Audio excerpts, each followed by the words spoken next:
괜찮아. 괜찮아요. 괜찮아.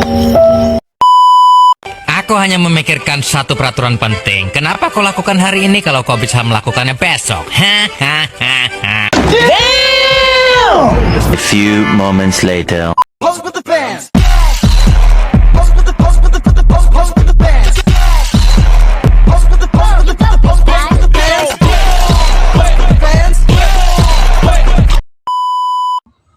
Emang boleh kompak itu? Iya. Emang boleh cantik itu? Iya. Kelompok paling cantik, mana suaranya? Wow.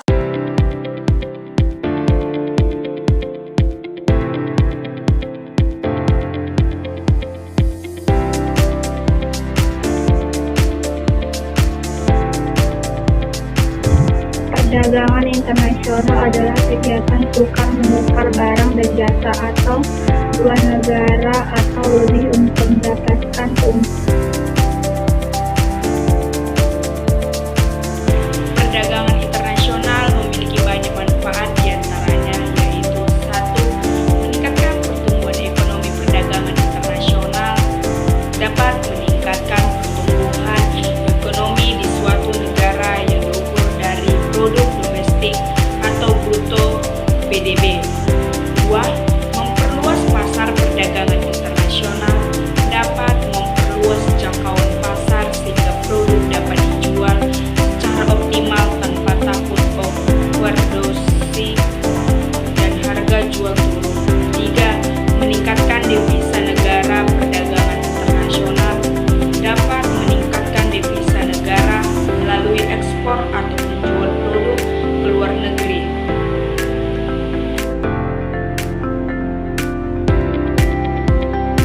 Mengapa terjadinya perdagangan internasional?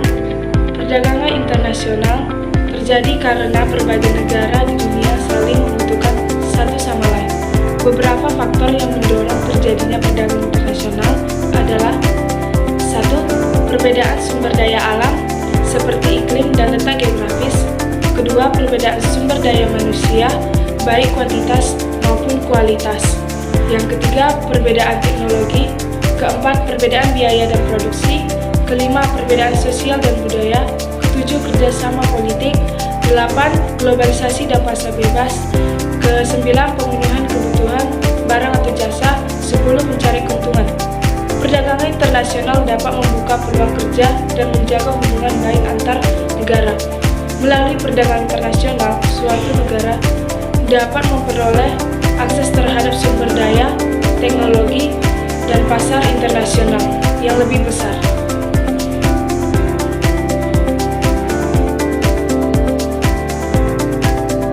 Faktor pendorong dan faktor penambah perdagangan internasional.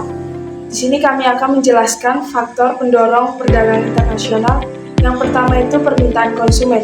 Adanya permintaan konsumen dari negara lain, sehingga kebutuhan dan preferensi konsumen dari berbagai negara lain dapat mempengaruhi permintaan untuk barang dan jasa dari negara lain. Contohnya seperti kopi Arabica menjadi salah satu permintaan global, sehingga kopi Arabica ini memiliki kualitas yang sangat tinggi. Kopi Arabica ini berasal dari negara Indonesia, Vietnam, dan Kolombia. Kopi Arabica ini memiliki kualitas yang sangat tinggi dan mengalami peningkatan, di mana ada beberapa konsumen dari negara seperti Amerika Serikat, Jepang, dan Australia mencari kopi Arabica yang memiliki kualitas dan cita rasa yang baik. 2. Perbedaan sumber daya alam. Setiap negara memiliki sumber daya alam, tenaga kerja, dan teknologi yang berbeda. Perbedaan ini mendorong negara untuk saling berdagang untuk memenuhi kebutuhan masing-masing. Contohnya, Indonesia kaya akan sumber daya alam seperti minyak bumi, gas alam, sedangkan Jepang memiliki teknologi yang canggih dalam bidang elektronik. Indonesia mengekspor minyak bumi ke Jepang dan Jepang mengekspor elektronik ke Indonesia. Di sini kami akan menjelaskan faktor penghambat perdagangan internasional. Yang pertama itu perbedaan mata uang. Perdagangan internasional seringkali terkendala karena perbedaan mata uang.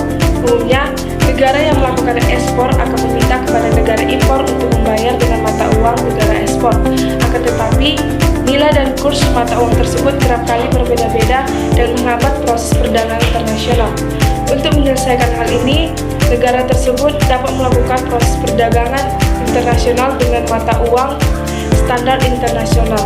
Contohnya, bila suatu negara memiliki mata uang yang berbeda, maka mereka bisa menggunakan mata uang standar internasional seperti dolar Amerika Serikat. 2. Kualitas sumber daya manusia yang rendah. Rendahnya SDM suatu negara juga sangat menghambat perdagangan internasional. Negara dengan kualitas SDM rendah akan menghasilkan barang dan jasa dengan kualitas rendah pula. Kondisi ini akan menyulitkan barang dan jasa bersaing dengan jasa dan hasil produksi negara maju dengan SDM berkualitas. Contohnya, negara dengan kualitas SDM yang tinggi akan menarik SDM dari negara dengan kualitas SDM yang tinggi pula. Perdagangan internasional adalah transaksi bisnis yang melibatkan lebih dari satu negara dan dapat dilakukan oleh perseorangan maupun kelompok.